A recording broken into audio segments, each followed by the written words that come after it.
भेद ऐसा है कि हम कोई बहुत बड़ा आयोजन करें। अभी तो हमारे सामने प्रत्यक्ष उदाहरण है, यह कथा उत्सव के रूप में यह आयोजन रखा गया है।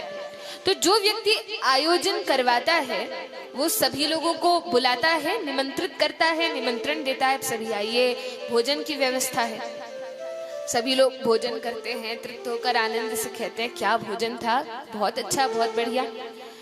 तो लोग क्या कहते हैं, किसने भोजन करवाया, किसने निमंत्रण दिया? जो आयोजक हैं उन्होंने करवाया। लेकिन वे तो बना नहीं रहे, बना कौन रहे हैं? हलवाई बना रहे हैं, वे भोजन बनाते हैं। तो दो प्रकार की सृष्टि है, एक वो सृष्टि जो बना रहे हैं, जो हलवाई बना रहे हैं, लेकिन उनको प्रेरित कौन कर रहा है, उनसे बनवा कौन रहा है? तो वो तो जो आयोजक बंधु हैं वे ही करवा रहे हैं। तो हम तो यही कहेंगे कि उन्होंने किया। इसी प्रकार से भगवान जब सृष्टि करते हैं तो भगवान ब्रह्मा जी को सृष्टिकर्ता बनाते हैं कि आपको सृष्टि करना है, जैसे हलवाई। अब हलवाई को हम लोग क्या करते हैं, हमें बनवाना है तो हम सामग्री प्रदान करते हैं, धन देते हैं, इस प्रकार से उनकी व्यवस्था करते हैं। तो वो जो सारी सामग्री है वो भगवान विष्णु ब्रह्मा जी को देते हैं। भगवान जीवात्माएं देते हैं, हम सभी जो जीवात्मा हैं ये भगवान ब्रह्मा जी को देते हैं। लो ये रही जीवात्माएं, ये रहा महतत्व इत्यादि जितने तत्व हैं वे सभी तत्व ब्रह्मा जी को प्रदान करते हैं। ब्रह्मा जी को स्थान प्रदान करते हैं, ये आपका कार्यालय है, ऑफिस है, यहाँ बैठकर ब्रह्मलोक में अपना कार्य कीजिए। कार्य क्या करना है? तो सृष्टि तो बनानी है, लेकिन जो 84 लाख योनियां हैं, अलग अलग कुत्ते, बिल्ली, सुअर, मनुष्य, देवता, गंधर्व, यक्ष इत्यादि जो योनियां हैं, इन योनियों का निर्माण करना है। और उन योनियों में किस जीव ने पहले कैसा कर्म किया है उसके आधार पर उसे उस योनि में डालना है। ये काम ब्रह्मा जी करते हैं। तो ब्रह्मा जी,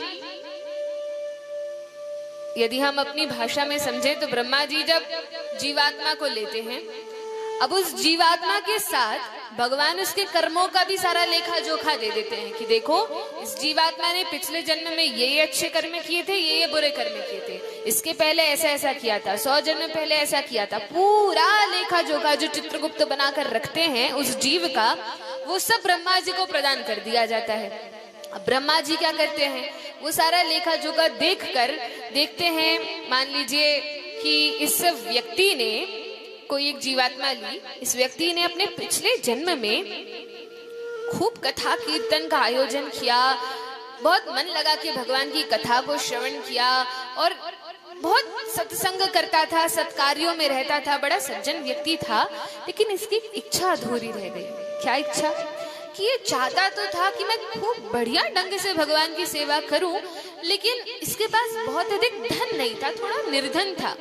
तो भगवान क्या करेंगे, ब्रह्मा जी क्या करेंगे कि देखते हैं कि इसकी इच्छा तो बहुत थी कि मैं ऐसा करूं, ये सत्संग करूं, खूब दान करूं, मंदिर बनवाऊं, कथा करवाऊं, लेकिन इसके पास उतना धन नहीं था। तो ब्रह्मा जी फिर उसको अगले जन्म में ऐसे घर में जन्म देते हैं, मनुष्य बना देते हैं कि लो अब तुम्हारे पास योग्यता है, सामर्थ्य है और तुम जो चाहते हो, जो तुम्हारी इच्छा थी कि तुम खूब भजन करो, संतों का निमंत्रण करो, उन्हें खिलाओ पिलाओ, दान दो, सब इच्छा पूरी होगी। बहुत अच्छे बड़े कुल में, धनवान धनी आध्यात्मिक कुल में उसको जन्म दे दिया, रिष्ट पुष्ट अच्छा शरीर है। लेकिन अब ये उस व्यक्ति के ऊपर है कि वो भगवान की इस कृपा को कैसे उपयोग करता है। अब वो चाहे तो भगवान ने उसको सब कुछ दिया है कि वो अपनी इच्छा को पूरा करे, लेकिन हम सभी जीवों के पास अपनी स्वयं की स्वतंत्र इच्छा शक्ति होती है। हर एक जीव की इच्छा शक्ति है जिससे हम कर्म करते हैं। तो अब हम चाहें तो उस धन का, उस सामर्थ्य का, उस ऐश्वर्य का, वैभव का प्रयोग भगवान की सेवा में करें, अथवा गलत कार्यों में पड़कर हम उस धन को व्यर्थ करते हैं, मांसाहार में, शराब में, पार्टी में, नशे में, इन सब चीजों में उस धन को लुटा दें। ये हमारे ऊपर है। अब यदि हमने उसका दुरुपयोग किया, हमारी संपत्ति तो है नहीं, क्या ये ब्रह्मांड हमने बनाया है? क्या हमारा धन हमने खुद बनाया है? नहीं, ये सब तो भगवान ने हमें दिया है। अब भगवान के इस ऐश्वर्य का, इस वैभव का यदि हम गलत प्रयोग करें तो क्या होगा? दुरुपयोग करेंगे तो क्या होगा? ब्रह्मा जी अगले जन्म में फिर हमें नीच योनि में डाल देंगे कि एक अवसर इसको दिया था, इसने उसका उपयोग नहीं किया, लो अब इसको ऐसा कर देते हैं। मान लीजिए कोई दूसरा व्यक्ति है, दूसरी जीवात्मा ब्रह्मा जी उठाते हैं, अब उसका लेखा जोखा देखते हैं, उसने क्या किया, तो उसने अपने जीवन में खूब मांस भक्षण किया, पशु पक्षियों को मारा, खाया, खूब अधर्म किया। तो ब्रह्मा जी देखते हैं इसको मनुष्य शरीर मिला था, अच्छे कुल में शरीर मिला था, और इसने तो इस प्रकार से अपना जीवन गवा दिया। तो ब्रह्मा जी फिर क्या करेंगे, फिर उसको किसी पशु के, किसी सुअर इत्यादि के शरीर में डाल देंगे। क्यों? क्योंकि उसकी इच्छा क्या थी कि मैं मांस खाऊं, ये इच्छा थी। तो ब्रह्मा जी ने कहा इसको मलमूत्र, कीड़ा, ये सभी खाना है, कचरा खाना है, तो मनुष्य योनि में रहकर क्यों खाए, इसको वैसा ही शरीर दे दो कि आराम से खाता रहे जीवन भर। तो उसको सुअर बना देंगे, कुत्ता, बिल्ली, मेंढक, शेर, जो भी बनाना है वो बना देंगे। तो अभी हम ऐसे स्थान पर हैं कि हमारे पास पूरा पूरा सामर्थ्य है। हम चाहें तो उच्च लोकों में जा सकते हैं, उच्च योनियों में जा सकते हैं, और हम चाहें तो गलत कार्य करके नीचे योनि में भी आसानी से जा सकते हैं। किस किस को नाली का कीड़ा बनना है, पशु योनि में जाना है, मांसाहारी करने वाला पशु बनना है, किसी को नहीं बनना। तो फिर हमें ऐसा कार्य करना पड़ेगा जिससे हम उच्चतर लोगों को जा सके। तो यह सब ब्रह्मा जी का कार्य है। इसका वर्णन, ये जो सृष्टि ब्रह्मा जी करते हैं, इसको कहते हैं विसर्ग। भूलेंगे तो नहीं, सर्ग विसर्ग। भगवान विष्णु सृष्टि करते हैं वह सर्ग, भागवत का पहला विषय। दूसरा विषय विसर्ग, अर्थात वह सृष्टि जो ब्रह्मा जी करते हैं।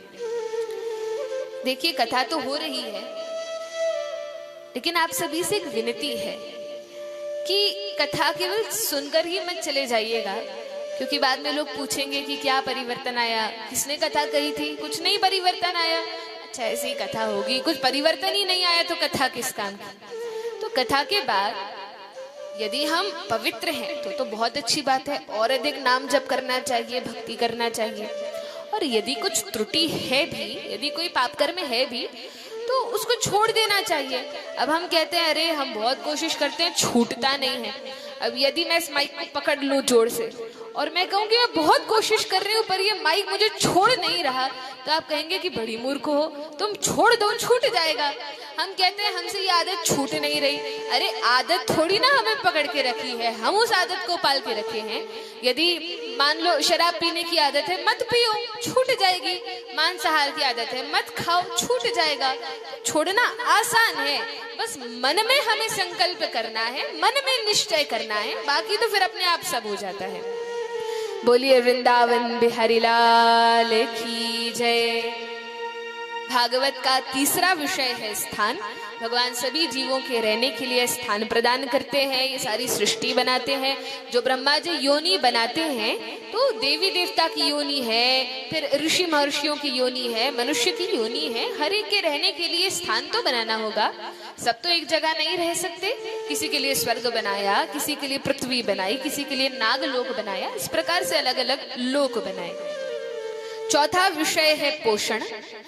भगवान बड़े दयालु हैं। जैसे कोई माता पिता होते हैं, उनके मान लीजिए 2 4 5 बहुत सारे बच्चे हैं, कोई अच्छे हैं कोई बुरे भी हैं। क्या माता पिता भेदभाव करते हैं? एक को अधिक रोटी देंगे, एक को नहीं देंगे, एक को थोड़ा ज्यादा प्यार करेंगे, एक को नहीं करेंगे। बच्चे चाहे जैसे हो, अच्छा भी है बुरा भी है, माता पिता सबसे समान भाव से प्रेम करते हैं। इसी प्रकार भगवान सभी का पोषण करते हैं, चाहे कोई पशु योनि में हो, किसी भी योनि में हो, देवता हो, मनुष्य हो। भगवान तो सबके प्रति समभाव रखते हैं, सबके प्रति समान भाव रखते हैं और सभी का पोषण भगवान करते हैं। जंगल में कोई पशु भी है, कोई अजगर भी है, सांप है, चिड़िया है, उनको तो हम खाना खिलाने नहीं जाते, उनका तो कोई किचन नहीं होता, कोई घर नहीं होता, फिर भी उनका पेट भगवान पालते हैं। इतने सारी चींटियां हैं, कीड़े मकोड़े हैं, सबका पालन हो रहा है कि नहीं? क्या ये लोग भूखे मर जाते हैं? नहीं, इन सबकी भी व्यवस्था भगवान ने करके रखी है। अजगर करे न चाकरी, पंछी करे न काम, दास मलुका यो कहे सबके दाता राम। भगवान सबका ध्यान रखते हैं। पांचवा विषय है ऊती। पांचवा विषय क्या है? ऊती। पहला सर्ग, विसर्ग, स्थान, पोषण, ऊती। ऊती का अर्थ क्या है? ऊती का वैसे संस्कृत में अर्थ होता है बुनना। यहाँ ऊती का अर्थ है कि जीव की जो पुरानी इच्छाएं रह जाती हैं पिछले जन्मों में, तो ब्रह्मा जी उन इच्छाओं को पूरा करने के लिए उसको कोई विशेष शरीर प्रदान करते हैं, वो सारी इच्छाएं पूरी होती हैं। इसलिए कहा जाता है कि हमारी जैसी वासना होती है, भगवान उस प्रकार हमें अवसर प्रदान करते हैं। जैसी हमारी इच्छाएं हैं, उस इच्छा को भगवान पूरा करेंगे। इस जन्म में करें, अगले जन्म में करें, 10 जन्मों के बाद करें, पर हमारी इच्छा, जो भी इच्छा है वो पूरी होती है। इसलिए इच्छा ऐसी करनी चाहिए जो हमें संसार में बांधे ना। यदि हम इच्छा करें कि हमें इतने पैसे मिल जाएं या कुछ भी मिल जाए और हमारे पास इतने पुण्य नहीं है कि इस जन्म में हमें मिले, तो क्या करना पड़ेगा? फिर उस इच्छा को पूरी करने के लिए प्रकृति हमें दूसरा जन्म देगी, फिर दूसरा जन्म देगी। जब इतने पुण्य एकत्रित हो जाएंगे कि वह जो हमारी इच्छा थी उसकी पूर्ति हो सके, फिर वो इच्छा पूरी होगी, फिर हम इच्छा करेंगे। इच्छाएं कभी समाप्त होती नहीं है, और ये इच्छा ही है, ये वासना ही है जो हमें संसार में जकड़े हुए है। इसलिए क्या करना है? निष्काम हो जाना है, सारी इच्छाओं को समाप्त करना है। कुछ संप्रदाय ऐसे हैं, कुछ संस्थाएं ऐसी हैं जो कहती हैं जो इच्छा हो वो करो तो खुश रहोगे, प्रसन्न रहोगे। लेकिन इच्छाओं की पूर्ति करने से इच्छाएं कभी संतुष्ट नहीं होती। इच्छाओं को छोड़ना होगा। कौन सी इच्छाओं को? जो भौतिक इच्छाएं हैं, जो भगवान की भक्ति में विक्षेप, विरोध कर रही हैं, रुकावट बन रही हैं, ऐसी इच्छाओं का त्याग कर देना चाहिए। तभी हम सुख शांति से जीवन व्यतीत कर सकते हैं। तो 5वां विषय है ऊती, 6ठा विषय है मनवंतर।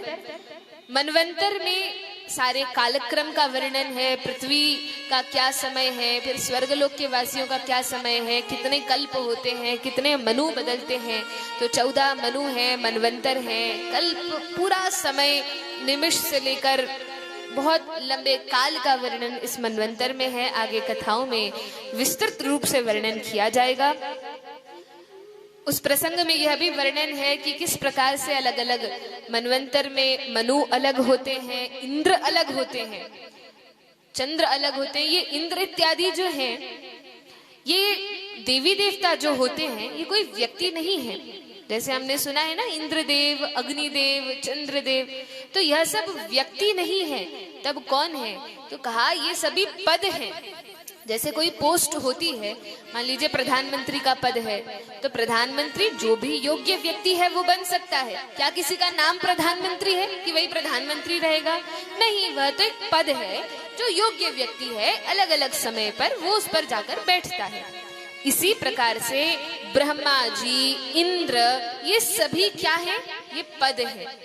जो व्यक्ति, जो जीवात्मा इतना पुण्य एकत्रित कर लेते हैं, इतनी योग्यताएं इकट्ठी कर लेते हैं कि उन्हें उस पद पर विराजित किया जाए, तब उन्हें वह पद प्राप्त हो जाता है।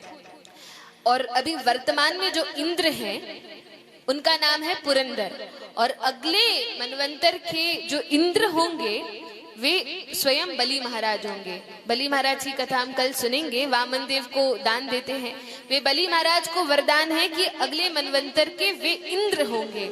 इस प्रकार से अलग अलग मनवंतर में इंद्र बदलते हैं, ब्रह्मा बदलते हैं, ये सभी पद प्रतिष्ठा बदल जाती है। पद कभी स्थायी नहीं होता, कुर्सी कभी स्थायी नहीं होती, ये बदल जाता है। स्थायी केवल भगवान की भक्ति होती है। इसलिए भक्त का जो पद है ये स्थायी है, उसको प्राप्त करने का हमें प्रयत्न करना चाहिए। बाकी सब तो माया है। माया का अर्थ क्या है? माया। माया का अर्थ क्या है? मा अर्थात जो नहीं है, और या अर्थात जो नहीं है, जो वो है माया। जो है ही नहीं, उसको प्राप्त करके हम क्या करेंगे? 7वां विषय भागवत का है ईशानु कथा। ईश अर्थात भगवान, अनु अर्थात अनुगामी जो पार्षद हैं, और कथा अर्थात भगवान की कथा। भगवान की कथा का वर्णन ईशानु कथा इस विषय के अंतर्गत आता है। तब 8वां विषय है निरोध। भगवान के नाम का श्रवण कीर्तन करना, इसी से कल्याण है। 9वां विषय है मुक्ति। मुक्ति भी वैसे 4, और एक और मिला ले, 5 प्रकार की मुक्ति होती है। और ये मुक्ति पता है कौन है? जैसे भक्ति देवी की प्रथम दिवस हमने कथा सुनी थी, भक्ति देवी मूर्तिमान भगवान की भक्ता है। तो जिस प्रकार भक्ति देवी है, भगवान की सेवा में रहती है, उसी प्रकार मुक्ति भी देवी है। और ये जो मुक्ति है ये भक्ति की दासी है। भगवान ने भक्ति देवी को एक दासी दी है, कर्मचारी का दी है, और वो कौन है? मुक्ति है।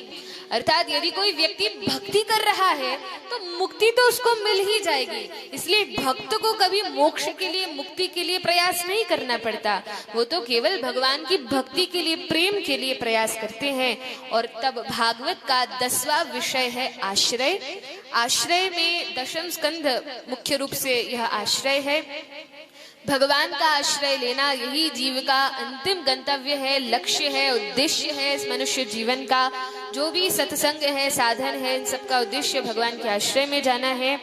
जो प्रेमी भक्त भगवान से प्रेम करते हैं वे भगवान का आश्रय लेते हैं। और यह सब वर्णन करते हुए द्वितीय स्कंद समाप्त होता है, तृतीय स्कंद का प्रारंभ होता है। तृतीय स्कंद में 33 अध्याय हैं और इन 33 अध्यायों में 2 प्रकार के सर्ग का वर्णन है। अभी हमने सुना सर्ग अर्थात सृष्टि। सृष्टि भी 2 प्रकार की होती है, सर्ग 2 प्रकार का है। एक तो दैवी सृष्टि और एक आसुरी सृष्टि। हम कहते हैं ना संसार में 2 प्रकार के लोग हैं, अच्छे भी हैं बुरे भी हैं। तो अच्छे बुरे को शास्त्रों की भाषा में कहा जाए तो दैवी सृष्टि और आसुरी सृष्टि। गीता में भगवान कहते हैं द्वौ भूत सर्गौ लोकेस्मिन् दैव आसुर एव च दैवो विस्तरशः प्रोक्ता आसुरम पार्थ मे शृणु। भगवत गीता में 16वें अध्याय में भगवान श्री कृष्ण दैवी प्रकृति वाले जो लोग हैं, अर्थात भगवान की सृष्टि में 2 प्रकार के लोग हैं, दैवी और आसुरी। अब यदि हमें जानना है कि हम कौन सी वाली प्रकृति के हैं, हम दैवी हैं कि आसुरी हैं, तो भगवत गीता पढ़नी चाहिए। मुख्य रूप से 16 और 17 अध्याय पढ़ना चाहिए, तब पता चलेगा। उसमें वर्णन है, भगवान वर्णन करते हैं जो दैवी लोग हैं उनके लक्षण क्या हैं और जो आसुरी लोग हैं उनके लक्षण क्या हैं। खैर पढ़ने पर तो यही समझ में आता है कि आसुरी प्रकृति अधिक है हमारे भीतर, लेकिन दैवी गुण प्राप्त करने के लिए हमें साधन करना पड़ता है, तब दैवी प्रकृति प्राप्त होती है। इन 2 विषयों का वर्णन है। और तब दैवी प्रकृति में भगवान के जो भक्त हैं उनकी कथाओं का वर्णन भागवत में है। अब हमारे पास समय अधिक नहीं है, इसलिए संक्षेप में हम केवल विषयों को स्पर्श करते हुए, प्रणाम करते हुए आगे बढ़ेंगे। दैवी प्रकृति में भगवान के जो भक्त हैं उनका वर्णन है। जैसे भागवत में विदुर जी की जो कथा है, विदुर महाराज की कथा, मैत्रेय ऋषि के साथ उनका जो संवाद है, वह दैवी सर्ग के अंतर्गत वर्णन है। और आसुरी सर्ग में हिरण्याक्ष और हिरण्याकश्यप की कथा का वर्णन है। आप सभी जानते हैं भगवान के 2 पार्षद थे, क्या नाम था? जय और विजय। और वे जय और विजय को किसका श्राप लगता है? सनकादि ऋषियों का। अच्छा, तो मैं देख रही थी कि सभी को कथा पता है कि नहीं। ठीक है, हम संक्षेप में वर्णन करते हैं। तो भगवान के वैकुंठ में 2 पार्षद हैं जिनका नाम है जय और विजय, जो भगवान के द्वारपाल बनकर बड़े प्रिय सेवक हैं। और वैकुंठ में कई द्वार हैं, लेकिन जो भगवान का द्वार है, भगवान के कक्ष का द्वार है, उस वैकुंठ के द्वार पर ये जय और विजय भगवान के परम प्रिय सेवक खड़े रहते हैं। आज भी खड़े हैं, पहले भी खड़े रहते थे। तो ये जय और विजय द्वारपाल बने हैं। एक बार की बात है, भगवान की ही यह लीला थी। वैकुंठ में सनकादि ऋषि, जो ब्रह्मा जी के 4 पुत्र हैं, सनक, सनंदन, सनातन, सनत कुमार, ये 4 ऋषि भगवान के दर्शन के लिए एक बार आते हैं कि जरा चल के तो देखें, भगवान के दर्शन करें। हम तो ब्रह्मलोक में रहते हैं, पास ही वैकुंठ है, सभी लोग आते हैं, हम भी जाते हैं। सनकादि ऋषि वैकुंठ गए। वैकुंठ में गए और द्वारपालों से कहा कि हमें भगवान के दर्शन करने हैं, अब द्वार खोल दीजिए। जय विजय ने कहा, देखिए महात्मन, अभी भगवान विश्राम कर रहे हैं और हमें आदेश है कि कोई भी आए द्वार मत खोलना, ऐसा आदेश मिला है, इसलिए हमें क्षमा करें, लेकिन हम द्वार नहीं खोल सकते। सनकादि ऋषियों को कभी क्रोध नहीं आता, उनमें काम, क्रोध, लोभ, मोह, मद, मात्सर्य ये सारे विकार नहीं है, ये अनर्थ उनके हृदय में नहीं है। ऊपर से वैकुंठ का अर्थ ही है जहां पर कुंठा नहीं है, जो कुंठा से विमुक्त है उस स्थान को वैकुंठ कहते हैं। लेकिन भगवान की विशेष लीला से वैकुंठ में जाकर छोटे छोटे जो 5 वर्ष के सनकादि ऋषि हैं, इन्हें जाकर वहां क्रोध आ गया और वे शाप देते हैं कि तुम भगवान से हमें मिलने नहीं दे रहे, तुम द्वार नहीं खोल रहे, कैसे सेवक हो, कैसे द्वारपाल हो। हम तुम्हें शाप देते हैं कि जाओ और जाकर मृत्यु लोक पर 3 बार असुर का शरीर तुम दोनों को प्राप्त हो। अब तो ये बेचारे घबरा गए, जय विजय, हमने क्या किया, हमने तो भगवान की आज्ञा का पालन किया और हमें शाप लग गया। तब चरणों में गिर गए कि महाराज क्षमा कर दीजिए, लेकिन भगवान की आज्ञा थी। अब भगवान भीतर बैठे बैठे वे तो अंतर्यामी है, सब जान रहे थे। प्रभु निकल कर आते हैं और भगवान भक्तों से इतना प्रेम करते हैं, भक्तों को शाप दिया, भक्तों को अपना मानते हैं, इस कारण जय विजय की ओर से भगवान क्षमा मांग रहे हैं सनकादि ऋषियों से कि सनकादि ऋषियों क्षमा कर दीजिए, मेरे सेवक हैं, भृत्यों से सेवकों से कोई अपराध बनता है तो स्वामी को वो अपराध लगता है, मुझे क्षमा कर दीजिए। सनकादि ऋषियों ने जैसे ही भगवान के दर्शन किए सब भूल गए, कहाँ का शाप, कहाँ का क्रोध, सब चला गया और वे छोटे छोटे 5 वर्ष की अवस्था के ऋषि हैं और भगवान बड़ा भव्य भगवान का स्वरूप है। वे सनकादि ऋषि तो घुटने से भी नीचे आ रहे हैं। पहले तो भगवान के चरणों को देखा और फिर धीरे धीरे ऊपर मुख करके भगवान को देखा, तब तो आंखों से अश्रुधार बहने लगी। कहते प्रभु हमसे गलती हो गई, हमें किसी को शाप नहीं देना, आप शाप वापस कर लीजिए। भगवान ने कहा शाप तो वापस होता नहीं, और वो भी ब्राह्मणों के मुख से मिल जाए तो कुछ हो नहीं सकता। आप लोग चिंता मत कीजिए, यह क्रोध जो आपको आया, ये जो अवज्ञा इन्होंने की, यह सब मेरी ही लीला थी, कोई बात नहीं। ये पृथ्वी पर 3 बार असुर बनेंगे, लेकिन मैं हर एक बार इनके उद्धार के लिए अवतार लूंगा और इनको इस प्रकार से धन्य करूंगा। सनकादि ऋषियों ने कहा धन्य हो प्रभु, बड़ी कृपा की। और तब ये जो जय विजय है, प्रथम बार जब असुर रूप में आते हैं तो किस रूप में आते हैं? हिरण्याक्ष और हिरण्यकशिपु, इस रूप में ये जय विजय धरती पर आते हैं, मृत्यु लोक पर आते हैं। लेकिन क्योंकि वैकुंठ में भगवान के पार्षद थे और ये कोई क्रम मुक्ति नहीं हुई इनकी, जैसे हम लोग पहले कीड़े मकोड़े थे, फिर वृक्ष बने, फिर ये बने वो बने, फिर 84 लाख पार करके मनुष्य बने। ये लोग ऐसे नहीं आए, ये लोग तो सीधे वैकुंठ से गिरे हैं। अब वैकुंठ से यदि कोई व्यक्ति गिरता है तो उसका कितना ऐश्वर्य होगा। तो बने तो असुर क्योंकि इन्हें शाप था, लेकिन बड़ा भारी इनका ऐश्वर्य था, बहुत बड़ा महल इनको मिला, खूब सारे अनुचर मिले, पूरी पृथ्वी पर इनका राज था, असीम इनका बल था, खूब ज्ञान था, सामर्थ्य था। तपस्या की तो ऐसी तपस्या की कि तीनों लोग त्राहिमाम करने लगे। ब्रह्मा जी प्रकट हो जाते हैं, आशीर्वाद देते हैं। तो इस प्रकार से इन्होंने सब कुछ किया, लेकिन भगवान के विरोध में थे। या हिरण्याक्ष एक बार पृथ्वी को, हिरण्याक्ष और हिरण्यकशिपु पृथ्वी को नीचे के लोकों में, तलातल आदि में ले जाते हैं, जहाँ अखाद्य अपेय वस्तु रहती है, और वहां पृथ्वी को अपनी संपत्ति मानकर खेलने लगते हैं, क्रीड़ा करते हैं, उनके साथ गलत आचरण करते हैं पृथ्वी देवी के साथ। तब स्वर्ग में जो पृथ्वी देवी गौ माता के रूप में रहती हैं, वे पृथ्वी देवी जाती हैं इंद्र के पास और ब्रह्मा जी के पास, प्रार्थना करते हैं कि प्रभु मेरी रक्षा कीजिए। तब भगवान वचन देते हैं कि मैं आपका शीघ्र ही उद्धार करूंगा।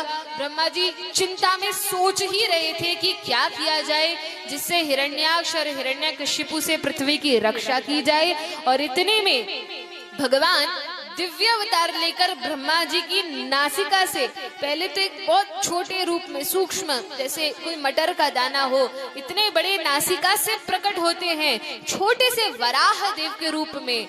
जैसे जो जंगली सुअर होते हैं, सामान्य सुअरों से अलग है ये जंगली सुअर, इन्हें वराह कहते हैं।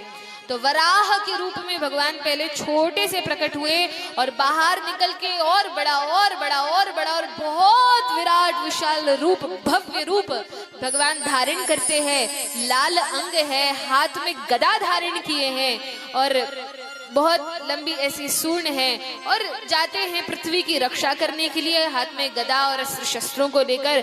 बोलिए वराह देव भगवान की जय। भगवान वराह गए, हिरण्याक्ष के साथ युद्ध किया। अब देखिए, एक बार वैकुंठ में भगवान के हाथ में खुजली चल रही थी। खुजली क्यों चल रही थी? क्योंकि भगवान को थोड़ा युद्ध करना था। जैसे बच्चों की इच्छा नहीं होती थोड़ा बैट बॉल खेल ले, थोड़ा खेल कूद कर ले, तो ये वीर्य रस जो पुरुष में होता है, तो भगवान तो परम पुरुष है, उनके हृदय में भी इच्छा होती है कि थोड़ा दो दो हाथ किसी के साथ हो जाए। अब भला भगवान के साथ कोई टक्कर का तो हो कि उनके साथ युद्ध कर सके।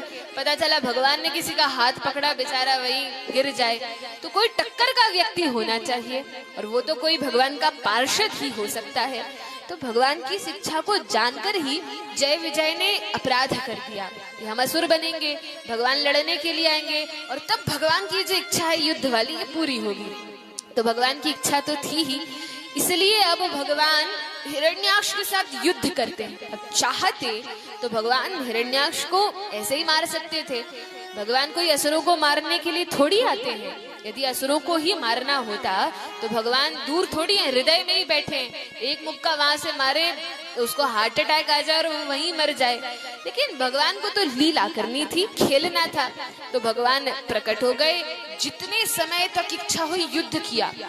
सुबह दोपहर में प्रकट हुए, शाम तक खूब युद्ध किया हिरण्याक्ष के साथ। हिरण्याक्ष भी पसीना पसीना लेकर लड़े जा रहा है, भगवान भी युद्ध कर रहे हैं। और तब एक बार भगवान की गदा गिर जाती है, और तब हिरण्याक्ष कहता है, देखो तुम्हारी गदा गिर गई है, लो ये दूसरी गदा ले लो या अपनी गदा उठा लो। भगवान को बड़ी प्रसन्नता होती है, अरे वाह, असुर है लेकिन धर्म पूर्वक युद्ध करता है, इसको युद्ध के नियम पता है। भगवान मनी मन प्रसन्न हुए, अपनी गदा उठाई और फिर लड़ने लगे। जानबूझकर ही गदा गिराई होगी, फिर लड़ने लगे। अब जब फिर लड़े तो एक बार हिरण्याक्ष के हाथ से गदा छूट कर गिर गई। अब जब उसकी गदा गिरी तो भगवान ने भी सज्जनता दिखाई। भगवान ने कहा तुम भी अपनी गदा उठा लो। हिरण्याक्ष ने कहा, अरे मैं तो उठाने जा ही रहा था, अब तुमने कह दिया अब नहीं उठाऊंगा। असुर का अर्थ क्या है? सुर समझते हैं आप लोग? सुर, सुर ताल, ये सभी लोग बहुत अच्छे से समझते हैं। सुर अर्थात एक साथ मिलाकर चलना, और असुर अर्थात सुरों से उल्टा चलना, अलग चलना। तो ये असुर कौन है? सुर वो कहलाते हैं जो भगवान की आज्ञा का पालन करते हैं, भगवान के साथ चलते हैं, वे सुर हैं अर्थात देवता। और जो शास्त्र के विरुद्ध आचरण करते हैं, उल्टा आचरण करते हैं, वे असुर कहलाते हैं। तो हिरण्याक्ष कौन है? सुर है कि असुर है? कौन कौन लोग सो गए हैं? हाथ उठाइए। कोई नहीं सोया? ठीक है, एक बार जोर से बोलेंगे, हरे कृष्णा कृष्णा कृष्णा हरे हरे। सभी जगह हैं? पक्का? इसको नींद आ रही हो तो गद्दे नीचे लगे हैं। ठीक है, तो इस प्रकार से जब हिरण्याक्ष की गदा गिर जाती है तो भगवान कहते हैं तुम भी उठा लो। हिरण्याक्ष कहता है नहीं, अब तुमने कह दिया, अब मैं नहीं उठाऊंगा। हिरण्याक्ष ने गदा नहीं उठाई, अब हाथ से युद्ध किया, दो दो हाथ करके।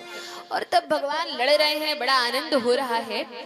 कुछ समय बाद जब संध्या काल हो गया, संध्या का समय हो गया, तब ब्रह्मा जी को और देवी देवताओं को बड़ी चिंता हुई कि अरे संध्या के बाद जब अंधेरा होता है तो असुरों का बल बढ़ जाता है।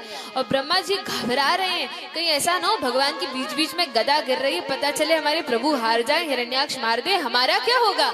ये हिरण्याक्ष तो हमारी चटनी बना देगा। बड़ा भय लगे। तो भगवान मुस्कुरा रहे हैं कि इन्हें डर लग रहा है, इन्हें मेरी शक्ति पर भरोसा नहीं है, इन्हें लगता है हिरण्याक्ष जीत जाएगा। भगवान को भी हंसी आ रही है, लेकिन और भगवान ऐसे करते हैं कि मानो हार रहे हो। ब्रह्मा जी और विचलित हो जाते हैं, अरे अरे अब क्या होगा, अब क्या होगा। और जैसे ही भगवान जीतने लगते हैं तो ये सारे देवता आकाश में आ जाते हैं, पुष्पों की वर्षा करने लगते हैं। और जैसे ही हिरण्याक्ष मानो जीतने लगता है, भगवान हारने लगते हैं, सब छुप जाते हैं कि अरे यदि भगवान को कुछ हो गया तो फिर हमारा क्या होगा, हम छुप जाते हैं पहले।